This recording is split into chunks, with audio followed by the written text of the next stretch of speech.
or WhatsApp us on 071-425-9577. And of course, we're streaming live on Facebook, Kofifi FM 97.2, Instagram at Kofifi FM, Twitter at Kofifi FM _972.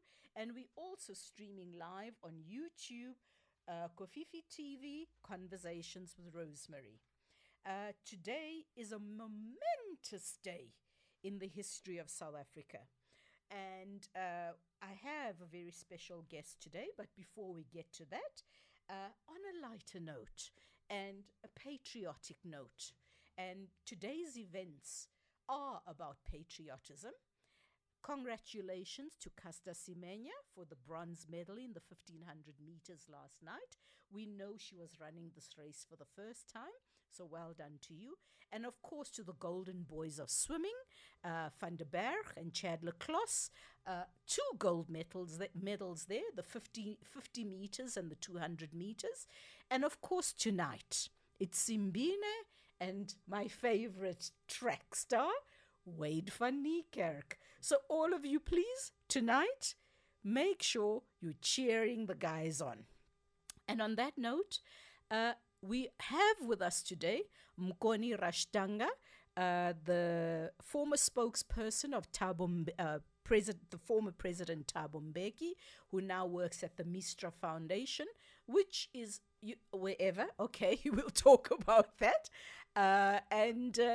As you are all aware, I'm presuming you are all aware, today is that big day when for the first time in the history of South Africa, there's going to be a vote. Well, there has been 7 others, but none as important as today's, it is the first time, because it's the first time we're going to have a secret vote of no confidence in the President of the Republic of South Africa, and that president being Jacob Zuma.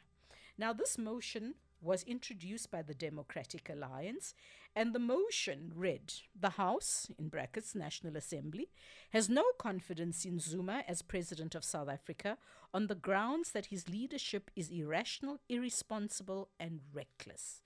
Now, on the way to work today, I saw one headline, and it encapsulated it all for me.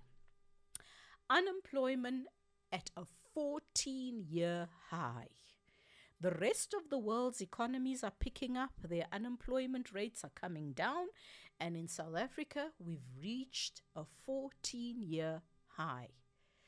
Mukoni, welcome to Kofifi FM 97.2.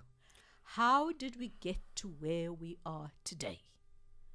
Good afternoon, Rose, and your listeners, and thank you for having me this afternoon. Let me start by saying that I don't work for Mistra. I still work for the Thabo Mbeki Foundation. Yes. I work with the former president in a whole range of issues, including and in particular his international responsibilities. Mm-hmm. You will recall that since he left government, he's taken on a number of international assignments from various international bodies, intergovernmental institutions, in particular the African Union, the UN. So I work with him in those missions. And I'm also trying to study, difficult as it might be for somebody who works, who has got a family to maintain, and has got to split themselves between their family, their work, and various other things that interest me. The question that you are asking is a very difficult one. I think that it's one that we can debate until the cows come home.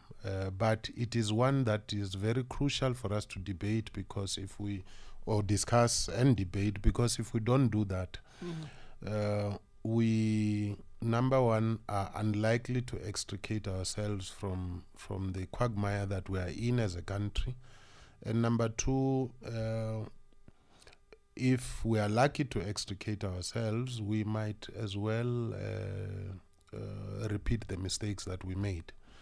I think, broadly speaking, I think that there have been a number of things that have been happening in the South African political landscape, in particular our political culture, since '94 that are not necessarily pleasing. The confluence of which I think brought us to where we are today. These are factors like, for instance, careerism in politics. These are issues, for example, like the primacy of money and material possessions. And side by side that, the subordination of the people and people's interests in everything that politics becomes about, and what politicians do. And speaking of politicians, I note, for instance, that increasingly people refer to themselves as politicians. Whereas when I grew up, and those of people who were my seniors, and those of you who partly raised me like yourself in areas like Crown Mines and all of that, never referred to themselves and understood themselves as politicians. Rather, you understood yourselves as activists, for a very good reason, because an activist fights for a particular cause. And implied in that is a particular value system, which places people at the center of whatever it is that you are fighting for. A politician, on the other hand, is a salaried employee whose employment contract gets renewed every 5 years at the end of an election campaign. And we know what election campaigns are about. Mukoni, I just want to come in there where you were talking about the activist versus the politician. And this is where what the statements coming out of the ANC I found quite disconcerting, where Jackson Tembu, the chief whip in Parliament of the ANC, as recently as this morning, in their protestation against this vote of no confidence, we never hear them saying anything about the country.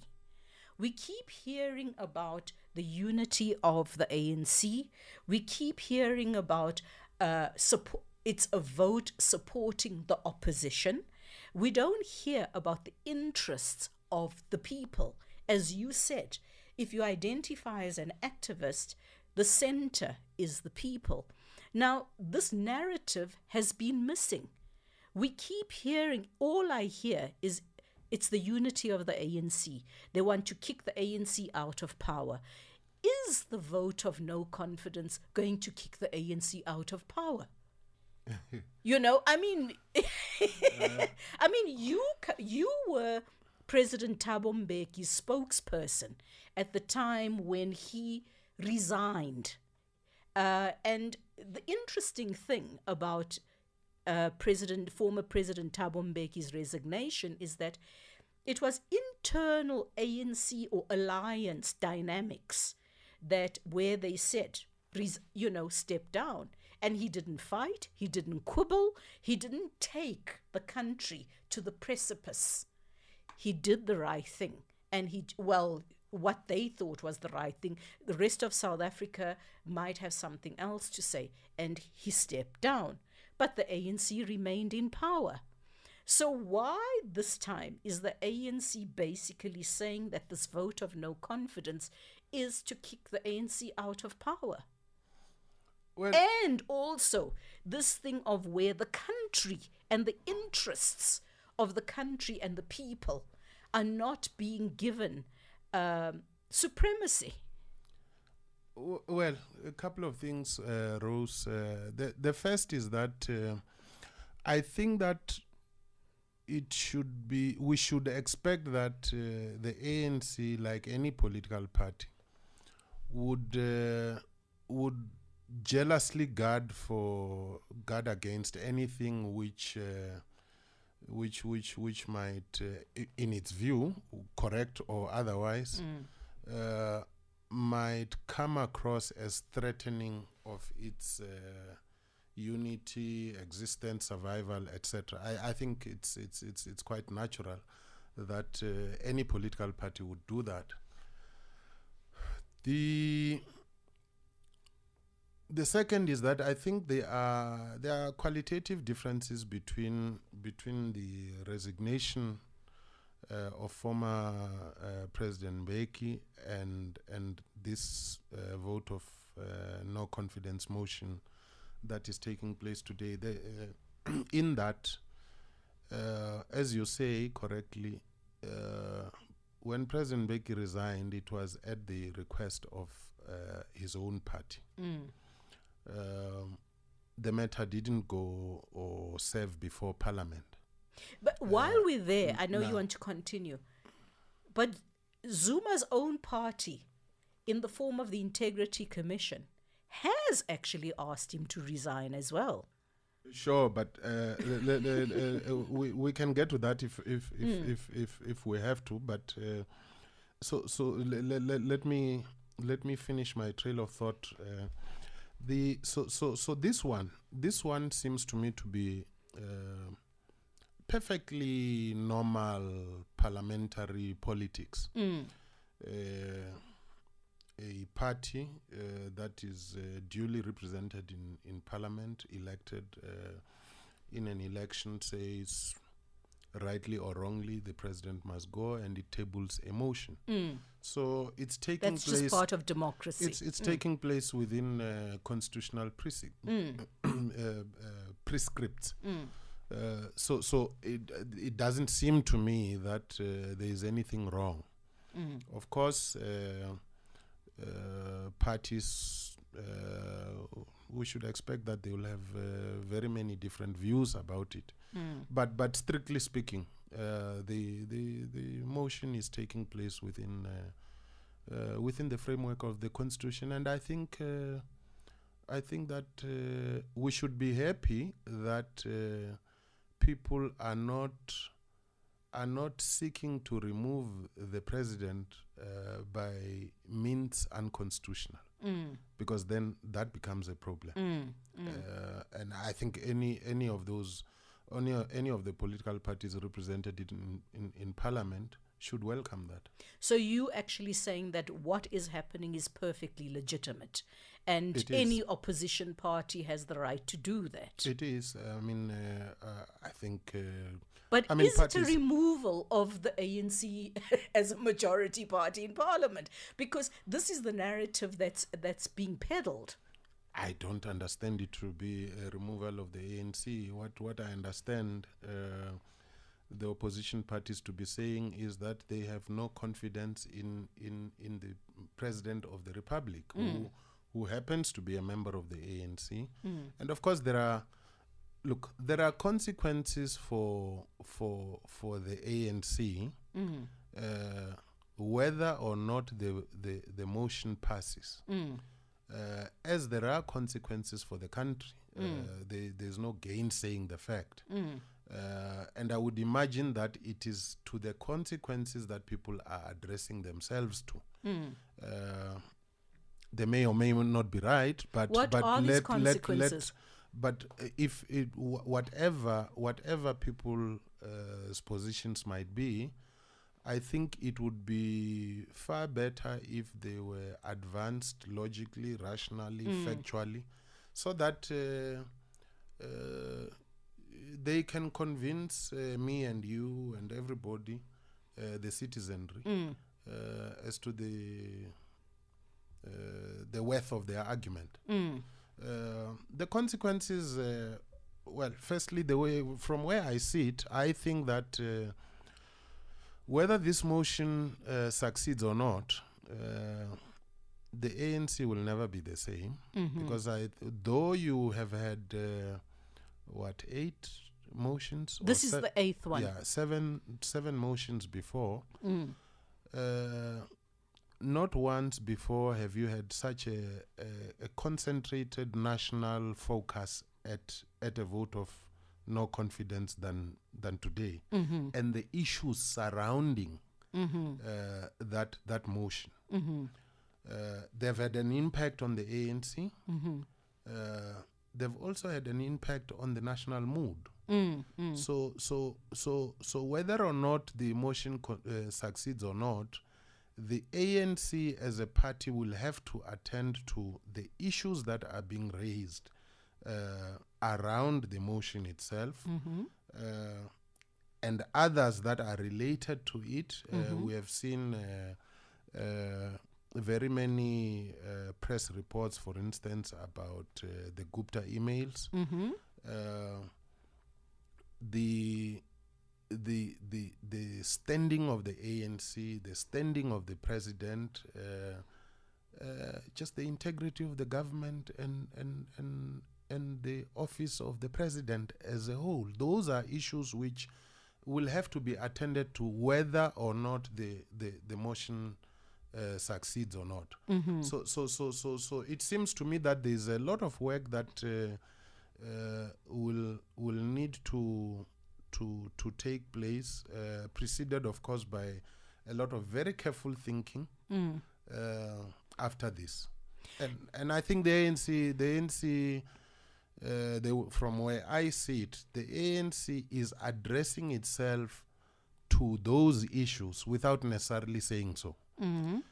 Bear in mind, we are 2 years before a national election, and I think any political party would rightly be concerned if it is going to an election faced with these sorts of integrity challenges. But do you believe that the ANC is actually tackling those issues? Because at the end of the day, Zuma is one man. And how does one man bring the country to the stage we're at now? Because if the ANC was addressing these issues, should they have not acted? Because as you're saying, in 2 years' time we're going into a national election, and there's this baggage they keep. The carpet, it can't fit under the carpet anymore. That's why there's what we call the Gupta leaks. I mean, it's just, even a sieve, there's no sieve anymore. It's just a hole. It's just pouring down and pouring down. And for me, the question becomes, hypothetically, if the vote of no confidence today succeeds, do the problems go away? No, of course the problems don't go away. Because as I said, Zuma is one man. And for that one man to have remained where he is, not in one election, but in 2 elections, there have to be people who've allowed him to remain there. No, of course the problems won't go away. That's why I was saying earlier that success or not of the motion, the ANC has got to attend to, for lack of a better way of putting it, its internal hygiene. and I think it's very appropriate. No. I just didn't have a better way of putting it. And the way in which its own membership, support base, the country, the continent, and the world views it. So it's got to attend to that. But it's also got to think about the amount of time that it spends firefighting relative to the time that it spends actually doing what it says it exists to do. Now, you ask another question about whether it is doing that, and I think, look, it's obvious to all and sundry that the ANC is facing very many challenges. There is no homogeneous ANC. If you look at, for example, developments such as the 101 veterans, of which your dad is a part. Well, I don't want to speak about I don't want to speak about my father, nor will I disown him. You see, that shows you that there is nobody in the ANC who can, with a reasonable measure of justice, say this is the legitimate ANC position. And I think that the only way in which the ANC can deal with that kind of development, which is unprecedented and should be worrisome, from my own inferior vantage point, is that it must discuss these issues openly, frankly, amongst its members, its support base, leadership, and it must discuss them with the nation. I want us to chat about Gwede Mantashe's statement of members of parliament should not vote with their conscience. And frankly, I found that very disturbing, because what he is saying, in my interpretation, is that the ANC has become amoral. I mean, when you are saying to somebody, don't use your conscience, basically do not define what is right and what is wrong, what message are you sending out to the public? Are you telling us that basically the ANC has become an amoral organization? Is the ANC present under the current administration an amoral organization? Well, to be honest with you, Rose, I personally, and as somebody who comes from the womb of the ANC, so to speak, I found that statement quite extraordinary. It's really disturbing. Because implicit in that statement is that the ANC is a creature without a conscience, and I am not certain personally that is the ANC into which I got initiated as a young person.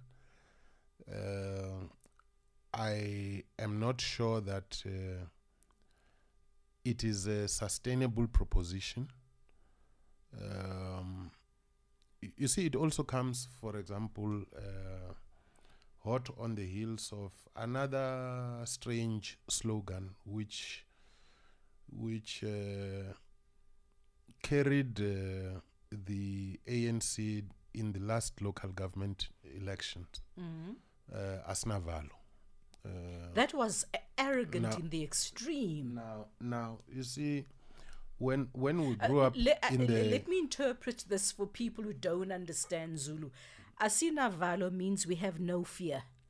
To put it succinctly, it basically means we have no fear. In other words, it's saying we are 120% confident that we will win. But it's you see, it's more than that. It's more than that, in the sense that, you see, when we grew up as little children and would be naughty, when you would be chided by the elders, what they would say is that, hey you, why unganavalo? Why don't you have any fear? Any fear? Because the view is that a human being must fear certain things. And that way you have boundaries. It is the conscience. And that conscience is important because there's not going to be a policeman or woman escorting you everywhere. Oh, yes. And it is that conscience which, in the absence of any human being, must tell you that this I don't do. It's that value. So I'm saying I so I found basically that was saying we've got no boundaries. Yes, I found that that statement quite extraordinary. But I think it's part and parcel of the many statements, many developments that are worrisome, that come from not just the SG or some members of the NEC of the ANC, but from very many levels of in the ANC. It also so it's part of the things that I think would have to serve on the agenda of a soul-searching exercise that the ANC I don't think can avoid.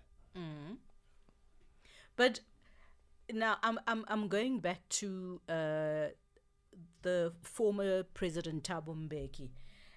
Do you not find it ironic that the Communist Party under Blade Nzimande, COSATU under Zwelinzima Vavi, the ANC Youth League under Julius Malema were the arch campaigners and advocates with messianic zeal that basically had Thabo Mbeki removed from office, and with that same messianic zeal brought in Zuma.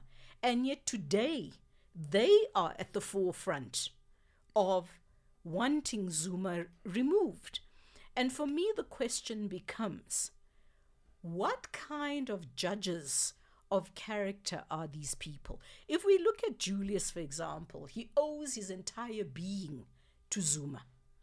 He rose in the ANC in defense of Zuma and in promotion of Zuma. Today, the EFF exists in the hatred of Zuma. But do you not find this ironic that the very people who said they were prepared to die for him, they were prepared to kill for him, are now the ones in the forefront for his removal? Well, look, Rose, life is full of ironies. I think that we must take that one as with many things as a given. But I this morning I found I was rereading a very old text.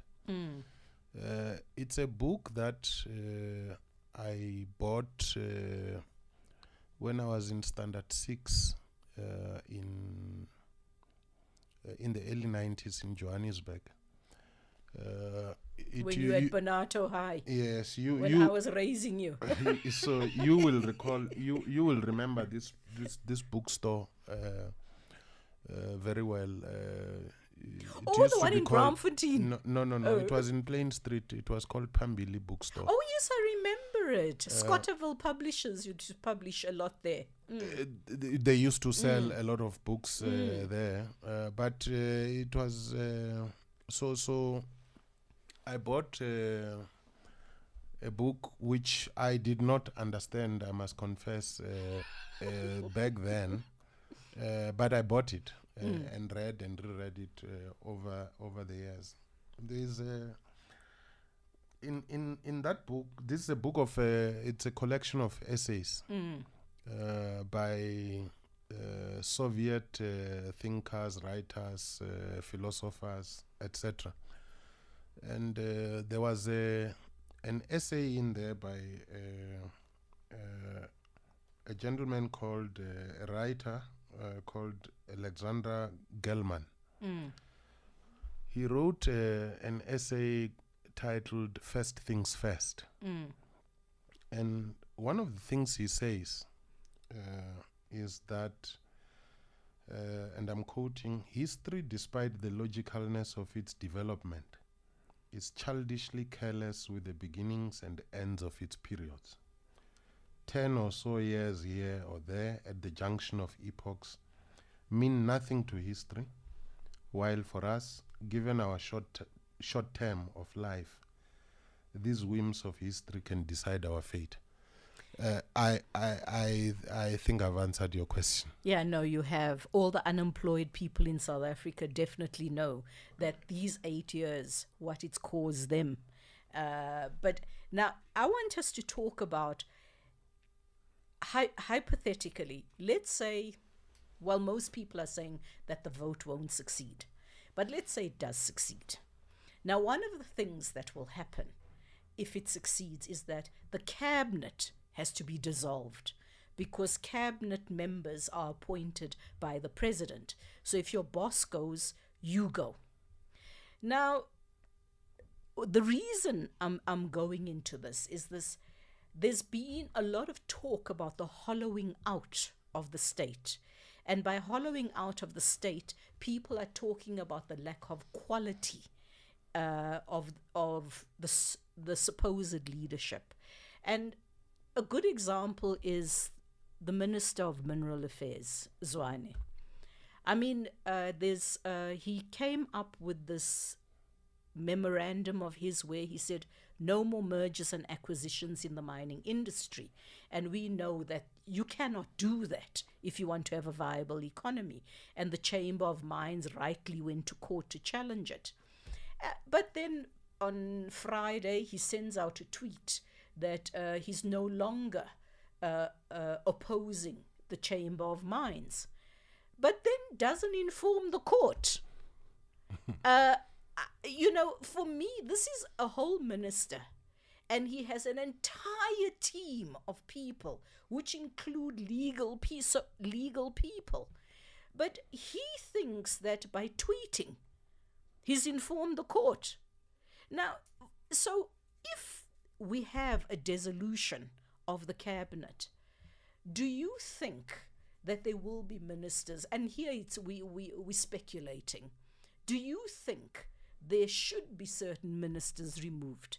And if so, which ones? I'm not sure. I'm not sure about your question. I mean, if cabinet is dissolved, then there are no ministers. Yeah, but then there have to be new ones appointed. Sure. I mean, that's the discretion of whoever becomes. Stop dodging. The Let's president. speculate here. No. Look, I mean, I think that. I mean, whoever becomes president would surely hopefully, will run government as a whole, including the appointment of ministers and senior civil servants in the interest of the country. Stop giving an ANC answer, Mukoni. We know. I mean, I've already said Xolani is totally out of his depth. Sure, that's know. But, no, sure. But I mean, I'm not at liberty to pronounce on that. I mean, I have my own preferences as to who I think should be or shouldn't be minister. But I think let's not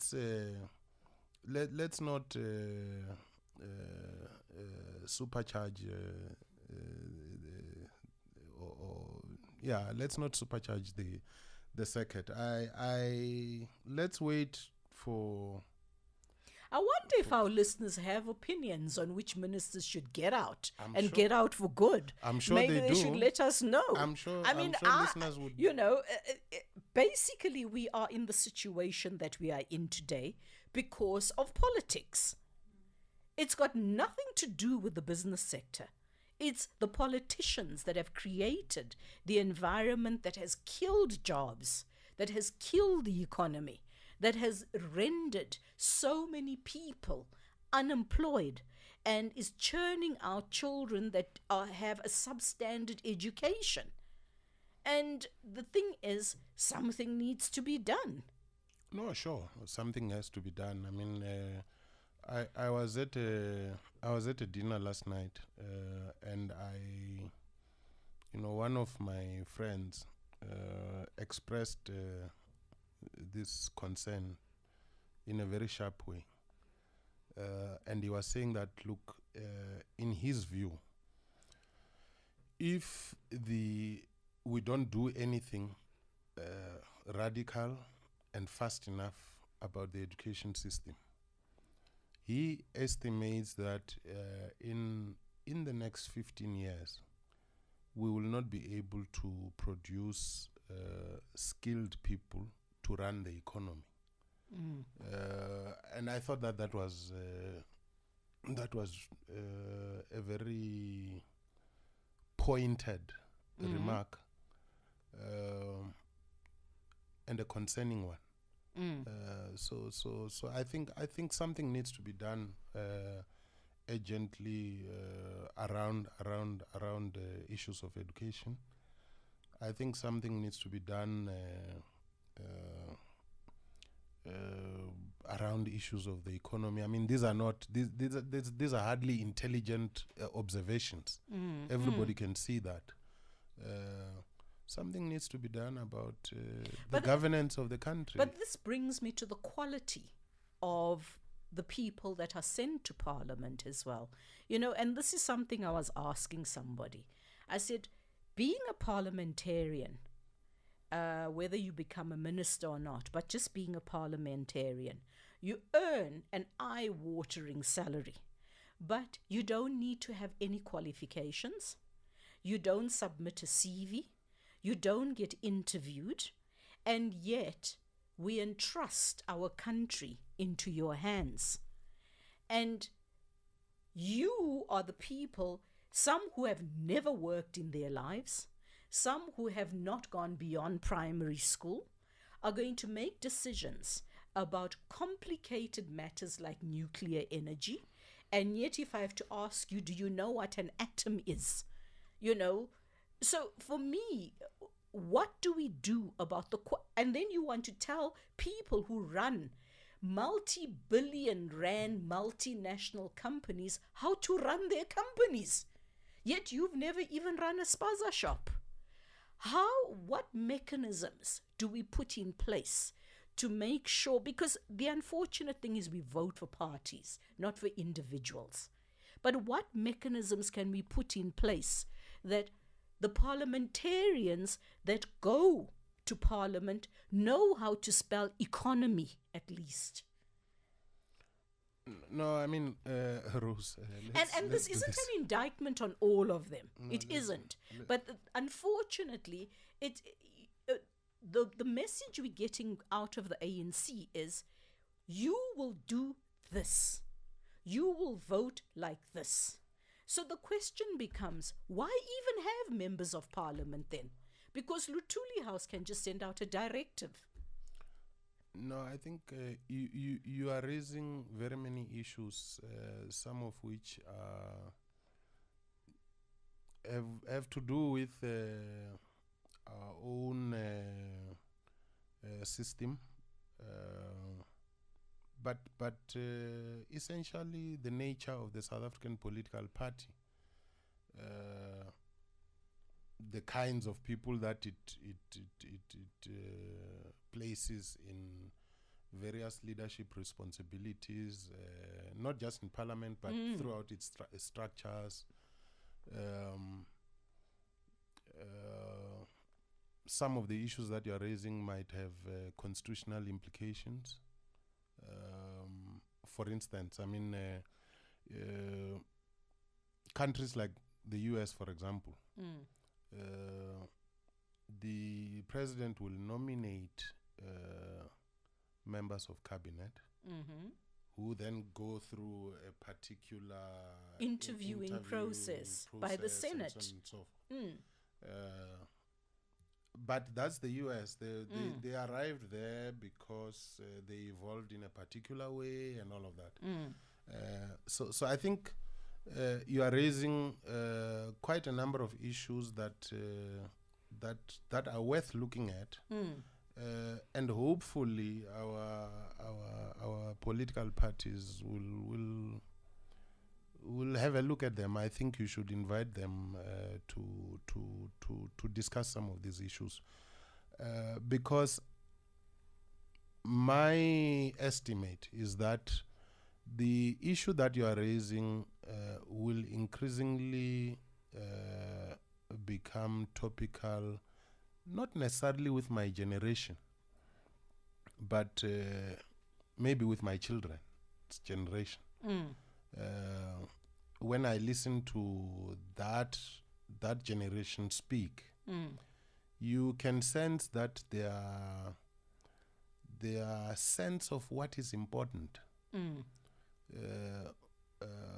what kind of leader they want, is not necessarily the kind of leader that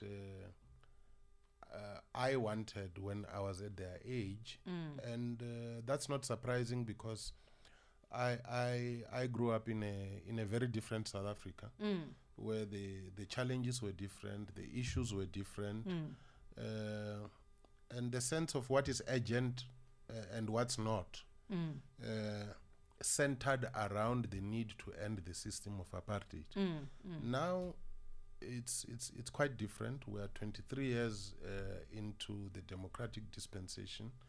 We have had experiences, good and bad, and I think the fusion of those experiences will provoke questions like the ones that you are posing. I mean, just up the road here in Kenya, where Thabo Mbeki is presently observing elections, you can't be a member of parliament if you don't have a degree. Sure, that's Kenya, but remember I'm just saying, we don't have to go far away. It's here in Africa. So people can't come and say it's Eurocentric or it's American or whatever. Sure. Here in Africa, we've got that. But anyway, I want to deviate a little bit from the vote of no confidence issue, because it is Women's Month. I want us to talk about this idiot that calls himself a Deputy Minister of Higher Education, this Muzi Manana guy, that beat, stomped, dragged a woman by her hair at a nightclub. What do you make of that? And apparently, from the further allegations, it's not the first time. Because my question, it goes back to that issue of the ANC being an amoral, becoming an amoral party. You had the KFC white guys that beat up that couple. They were arrested immediately. Now, this guy, he's admitted in a recorded conversation that he did assault this woman. And yet he's probably sitting in parliament today and he's going to vote. Why do you think he hasn't been arrested? I don't know. I read something earlier.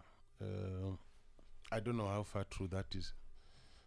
How far true it is, that the Minister of Safety and Security, now called Police, also doesn't seem to know why he hasn't been arrested. Now, I'm saying I don't know whether that is true. So I don't know. But I think you won't find a sensible South African and a sensible member of the ANC who is going to condone that kind of behavior. I think it was bad from beginning to end. I wonder if I could effect a citizen's arrest. I'm just thinking out loud. Mukoni Ratshitanga you work at the Thabo Mbeki Foundation, although, as you said, you came on your own jacket. If today's vote of no confidence fails, what other measures do you think are going to happen? Well, look, I've always and I posted 2 days ago in my Facebook page that actually I don't believe that the opposition is really interested in getting rid of President Zuma, because if I were in their shoes, I would want the president of the republic, who is president of the governing party, to be President Zuma, because it makes our job that much easier as the opposition, because we can chip at this big entity called the ANC little by little, without having to do much work. So that's my view. But we got here because I think the life is about contradictions, and so we got here. If the motion does not succeed, my view is that the opposition will still find very many different ways of attacking the ANC via the person of President Zuma, because wittingly or unwittingly, he has placed himself and the ANC in a position where the ANC becomes easy pickings. Do you believe that Zuma and his inner circle care about the ANC or the country? Well, I've got to take their word for it. But if they cared, and the latest polls put him at an approval rate of 15%, 15, which means that 85% of the country don't want you. This time, unlike in the time of Thabo Mbeki, where the general population was quite content, this time it's the general population, which we are the voters, are saying we don't want you. Yeah, well, I can't answer for them. I would assume that they know something I don't. Because for me the question becomes, if the vote is for him to go, whoever takes over in 2 years will still be carrying this legacy like an albatross around their neck. It's not going to go away. When they go into the 2019 elections, they're going into it with this albatross, because this is one case that I think people cannot forget, because if the Gupta leaks are anything to go by, and Outa has already charged Zwane, Mutambi, Duduzane, they've charged a whole lot of people already. There's cases that are going to be coming up in the courts, which means that it's senior people from within their own party that are constantly in a negative spotlight. Do you think that's how I'm asking, do you think they care about the ANC? Well, as I'm saying to you, I have to take their word for it. But is this an indication of people who care? No, again, sitting from my own inferior vantage point, I think that I get a sense of my sense that the ANC is overwhelmed somewhat. I don't think that there's an organization that can go through what the ANC has gone through in the recent past and and not be overwhelmed. But they've been overwhelmed for 8 years now. Look, I mean, if you look at the recent past, just look at the period from the August elections last year up to now. This period alone, it's bound to present a lot of uncertainty, a lot of shock, a lot of a sense of, in a way, not knowing what it is you must do next, because as you are trying to address this issue, another one pops up somewhere, and so I think we've got to be a little bit fair on the ANC. Are they being fair on us? Wait. So we've got to be a little bit fair on the ANC. I don't think that they are in an enviable position. At least people who are in responsible positions. Mukoni. I would hope, Mukoni. as a member of the Gordon, ANC, Pravin Gordon said to us that his conservative estimate of the Gupta looting is 100 billion. Do you know how many zeros there are in 100 billion? 11 zeros. And that's a conservative estimate. Now, what more do you need for people to say, if, as they say, they care about the poor?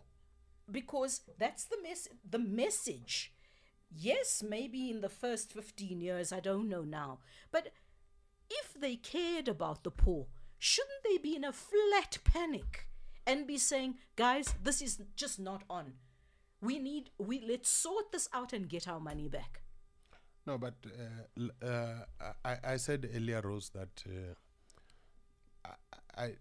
the idea of a homogeneous ANC, I don't think is necessarily correct.